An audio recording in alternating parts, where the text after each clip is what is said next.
The cricket show. It's time for fifth segment, যেখানে আপনাদের করা প্রশ্নের উত্তর দিয়ে থাকি আমরা। সরাসরি চলে যাচ্ছি প্রশ্নে। প্রথম প্রশ্নটা করেছেন তপন রাজ। তাওহিদ হৃদয়, জাকের আলী, শামীম পাটোয়ারির পরিবর্তে সৌম্য সরকার, সাব্বির রহমান, জিশান আলম, আকবর আলীকে নেওয়া যায় কিনা, আপনাদের মতামত জানাবেন। যে নামগুলো আপনি বলেছেন, তাওহিদ হৃদয়, জাকের আলী, শামীম পাটোয়ারি, সবাই 4-5-6 খেলেন। আবার সৌম্য সরকার ওপেন করেন, জিশান আলম ওপেন করেন, সাব্বির রহমান বিভিন্ন জায়গায় খেলেন, আকবর আলী লোয়ার মিডল অর্ডারেই খেলেন। এখন আকবর আলী, সৌম্য সরকার, জিশান, কারো নাম শুনে কি আপনি খুব বেশি ভরসা পাচ্ছেন? খুব একটা ভরসা করার মতো না। হৃদয়, জাকের, শামীম নাম শুনে যেরকম ভরসা পাচ্ছেন না, ওই নামগুলো শুনেও কিন্তু আসলে ভরসা পাচ্ছেন না। কারো উপর যে আপনি ভরসা করবেন, বাইরে যে তারা রেগুলার পারফর্ম করেছেন। সাব্বির রহমান পুরো বিপিএলে 2টা ভালো ইনিংস খেলেছেন, কনসিস্টেন্সি নাই। ডিপিএলে তিনি পার্টেক্সের হয়ে একাদশ থেকে বাদ পড়েছেন। সাব্বিরকে নিয়ে আমরা আসলে রেগুলারই এই প্রশ্নটা পাই যে তাকে কেন জাতীয় দলে ডাকা হচ্ছে না, তিনি কি সিন্ডিকেটের শিকার কিনা। তিনি কিন্তু কোনো জায়গায় সেই ধরনের পারফরমেন্স করেননি ধারাবাহিক।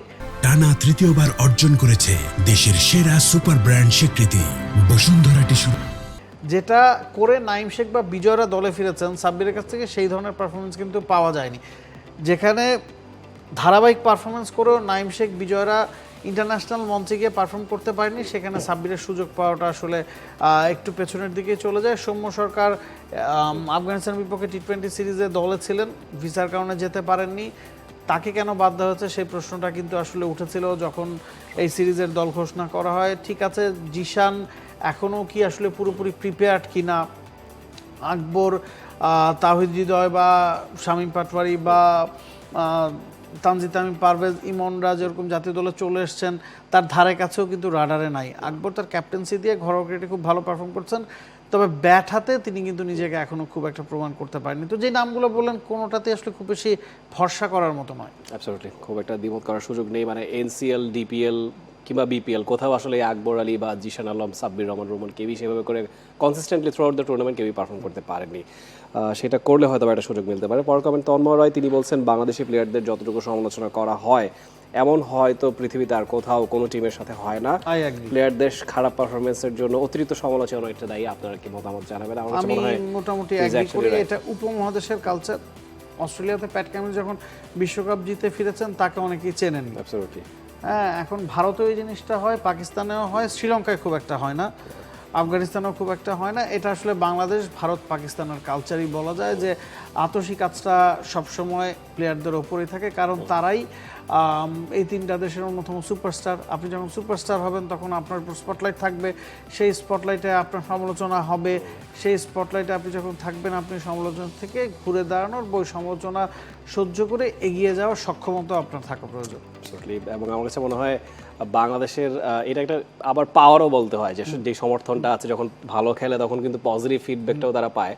তো একই সাথে এটা আবার এই যে আয়ারল্যান্ড আসবে, আমরা 2-1 ম্যাচ জিতবো, আমরা কিন্তু সব ভুলে যাব, তখন আমরা কিন্তু তাদেরকে প্রশংসায় ভাসাবো। তো সমালোচনা যেরকম হয়, প্রশংসাও কিন্তু তারা ঠিকই পান। একটু বাড়াবাড়ি আছে। পরের প্রশ্নে যদি যাই, আলফাস শেখ, তিনি বলছেন সামনে টি20 বিশ্বকাপ, তার আগে এমন হতাশাজনক হার, এই বিষয়ে কিছু বলেন। অবশ্যই টি20 বিশ্বকাপ বিবেচনায় রেখে ওয়েস্ট ইন্ডিজের সঙ্গে কম্পিটিটিভ ক্রিকেট খেলাটা দরকার ছিল। আপনি একটা প্রশ্ন সবসময় হয়, আমরা ধরেন ওয়েস্ট ইন্ডিজের সাথে যদি ওয়ানডের মতো পিচ বানাতাম, বানিয়ে 3টা ম্যাচে জিততাম, তাহলে কি সেটা কি আপনাকে খুব বেশি সন্তুষ্ট করতো? সেই কনফিডেন্স নিয়ে আপনি যখন বিশ্বকাপ খেলতে যাবেন, গেলে কি হয় সেই ফলো কিন্তু আমরা দেখেছি। তো অন্যভাবে হয়তো বিসিবি ভেবেছে যে টি20 বিশ্বকাপের আগে ওয়ানডে সিরিজে আমাদের জেতাটা জরুরি, কারণ ওয়ানডে বিশ্বকাপ আমাদের এখনও নিশ্চিত নয়, বাছাই পর্ব খেলার বিষয় আছে, সে কারণে সেই জায়গায় রিস্ক নেয়নি। টি20 বিশ্বকাপে আগে চট্টগ্রামের স্পোর্টিং উইকেটে খেলিয়ে প্লেয়ারদেরকে তাদের অরিজিনাল সিনারিও জানানোটাও আসলে দরকার ছিল। অ্যাবসলিউটলি। এখন ওয়েস্ট ইন্ডিজ 2বার টি20 বিশ্বকাপ জয়ী দল, তাদের কাছে আপনি সিরিজ হারতেই পারেন, হোয়াইট ওয়াশও হতে পারেন, কিন্তু যেভাবে আপনি হেরেছেন বা একটা ম্যাচেও আপনি কোনো ক্লোজ কন্টেস্ট তৈরি করতে পারেননি, সেটাই দৃষ্টিকটু। বা প্লেয়ারদের মধ্যে থেকেও এক্সট্রাঅর্ডিনারি পারফরমেন্স কেউ হিসেবে করতে পারেনি। তো সেই জায়গাটাতেই আসলে গ্যাপ ছিল। আদার দেন দ্যাট আমার কাছে মনে হয় খুবই সাদামাটা প্রিপারেশন নিয়ে আমরা আসলে টি20 বিশ্বকাপের দিকে ধাবিত হচ্ছি। পরের কমেন্টে যাব, সেখানে তাসিন মাহমুদ, তিনি বলছেন ওয়েস্ট ইন্ডিজের বিপক্ষে টি20 সিরিজে বাংলাদেশের ব্যাটিং অর্ডারে বারবার পরিবর্তন আনা কি দলের পারফরমেন্সের নেতিবাচক? আমি পুরোপুরি একমত যে আপনার কোনো প্লেয়ার জানেন না 15 ম্যাচে তিনি কোন পজিশনে খেলবেন। পারভেজ ইমনকে আমরা 3-এ খেলিয়েছি, এশিয়া কাপে ওপেন করিয়েছি, তানজিদ তামিমকে আমরা ওপেন করিয়েছি, দল থেকে বাদ দিয়েছি। সাইফকে আমরা 4-এ খেলিয়েছে, ওপেন করিয়েছে। লিটন শুধুমাত্র 3 নম্বরে ব্যাটিং করছেন, তার পজিশনটা ছাড়া কেউ জানে না কে কোন জায়গায় খেলবেন। জাকের কোনো ম্যাচে 5-এ খেলেছেন, কোনো ম্যাচে দল থেকে বাদ করেছেন। ক্যাপ্টেন ছিলেন আফগানিস্তানের বিপক্ষে সিরিজে, যেই সিরিজটা বাংলাদেশ 3-0 ব্যবধানে জিতেছে। এই সিরিজের প্রথম ম্যাচে তিনি দলই ছিলেন না। সোহান এক ম্যাচ খেলেছেন, এক ম্যাচে বাদ পড়েছেন, পরের ম্যাচে আবার কামব্যাক করেছেন। তো আপনি কাউকে এক ম্যাচ খেলে বের করে দিতে পারেন না, আবার এক ম্যাচ ভালো খেললে তাকে ফিরিয়েও নিয়ে আসতে পারেন না। তো এই জায়গায় বাংলাদেশের কনসিস্টেন্সির অভাব আছে, এবং বাংলাদেশের কনসিস্টেন্সির অভাবের মূল কারণ আমাদের হাতে পর্যাপ্ত অপশন নয়। আমরা প্রথম প্রশ্নে যে কথাটা বলছি, বাইরে যারা বসে আছেন তাদের উপর আপনি কতটুকু ভরসা করতে পারছেন না দেখি এদেরকে আবার ঘুরিয়ে ফিরে সুযোগ দিতে হচ্ছে। এই টেকনিকটার মানে কারণটা কি, নেপথ্যের কারণটা কি? ধরুন আমি এক্সপেরিমেন্ট করতে পারি একটা দুটো সিরিজ, আপনি সব সিরিজেই যদি আপনি মানে একটা সিরিজে তো আপনি রিস্ক নিতে পারেন যে এই সিরিজে যাই হোক না কেন আমি ব্যাটিং অর্ডারে কোনো সাফল করবো না, সেটা করে দেখে হয়তো বা এই সিরিজটাই একটা প্রপার সুযোগ ছিল আসলে সেটা করবার। হয়তো আয়ারল্যান্ডের সাথে সেটা করা হবে, তবে আমার কাছে মনে হয় প্রপার 10 জন ক্রিকেটার আপনাকে ঠিক রাখতে হবে। অ্যাবসলিউটলি। আপনি উইকেট বিবেচনা করে একজন কম বেশি করতে পারেন, 7 জন ব্যাটসম্যান খেলাতে পারেন, 4 জন বোলার খেলাতে পারেন, উইকেট বিবেচনা করে 3 পেসার খেলাতে পারেন অথবা 3 স্পিনার খেলাতে পারেন। স্ট্র্যাটেজিক পরিবর্তন একটা দুটো হয়, স্ট্র্যাটেজিক পরিবর্তনের কারণে তো আর সোহান, জাকের বা শামীমকে নিয়ে মিউজিক্যাল চেয়ার খেলাটা হচ্ছে না।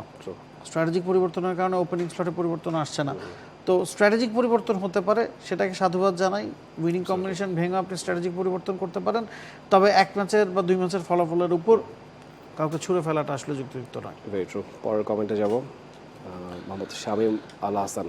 তিনি বলছেন, জাকে আলী অনেকের পরিবর্তে মোসাদ্দেক হোসেন সৈকত অথবা আফিফ হোসেন ধ্রুবকে খেলানো যায় না। তারা কি সুযোগ পেয়েছেন? আফিফ একটা সময়ে টানা 4-5 বছর টি-20 দলের নিয়মিত মুখ ছিলেন। টি-20 দলে 5-6 নম্বর পজিশনে তাকেই ভাবা হয়েছে। তিনি সম্ভবত 60-এর ঘরে ম্যাচ খেলেছেন। It's not a matter of joke.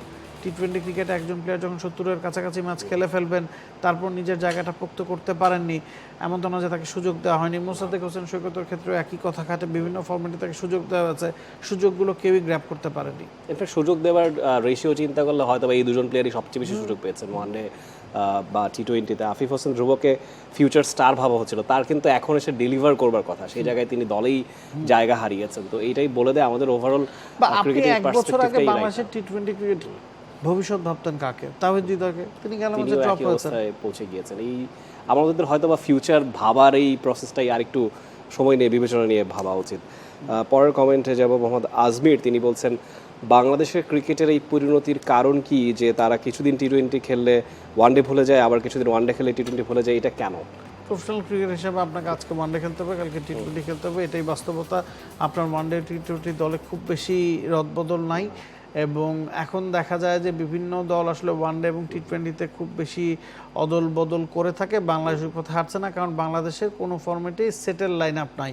যখন আপনার কাছে সেটেল লাইন আপ থাকবে না, আপনি ঘুরে ফিরে ক্রিকেটারদের কাছে যাবেন, তারা যখন পারফর্ম করছেন না, ঘুরে ফিরে আবার অফ ফর্মে থাকা আরেকজনকেই এনে একাদশে খেলিয়ে দিচ্ছেন।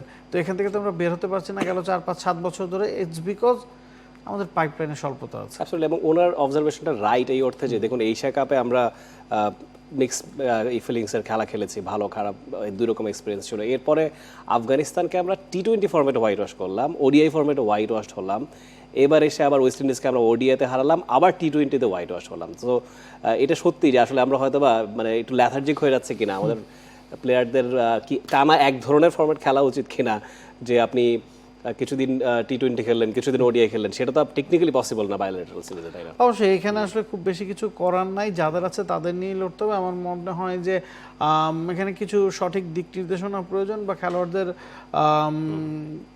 মানে আরেকটু ইন্সপায়ারও করা প্রয়োজন, এবং তাদেরকে তাদের জায়গা নিয়ে নির্ভর করাটা এখন সবচেয়ে বেশি প্রয়োজন। একজন প্লেয়ার যদি না জানেন যে পরের ম্যাচে তিনি দলে থাকবেন কি থাকবেন না, তার পক্ষে প্রপার খেলাটা, দলের জন্য খেলাটা সম্ভব হয়ে ওঠে না। তখন তাকে কিছুটা সেলফিশ ক্রিকেট খেলতে হয়, এবং সেটা খেলতে গিয়ে খুব একটা কাজ কিন্তু হচ্ছে না।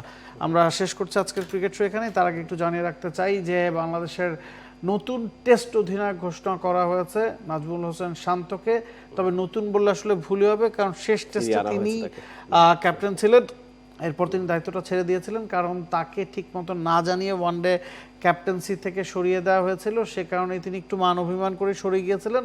তবে বোর্ড থেকে, ম্যানেজমেন্ট থেকে তাকে আবার বুঝিয়ে টি-20 বা ওয়ানডে দলে 2 জন ক্যাপ্টেনের পাশাপাশি টেস্টে আরও একজন ক্যাপ্টেনকে নিয়োগ দেওয়া হয়েছে। তো বাংলাদেশের ওয়ানডে ক্যাপ্টেন এখন মিরাজ, টি-20 ক্যাপ্টেন লিটন দাস এবং টেস্ট ক্যাপ্টেন নাজমুল হোসেন শান্ত। শেষ করছি এখানেই। ভালো থাকুন, সুস্থ থাকুন, চোখ রাখুন স্পোর্টসে। For more updates, subscribe to our YouTube channel and click on the bell icon. Follow us on Facebook and Instagram. Download T-Sports app to enjoy exciting games and highlights. Visit tsports.com.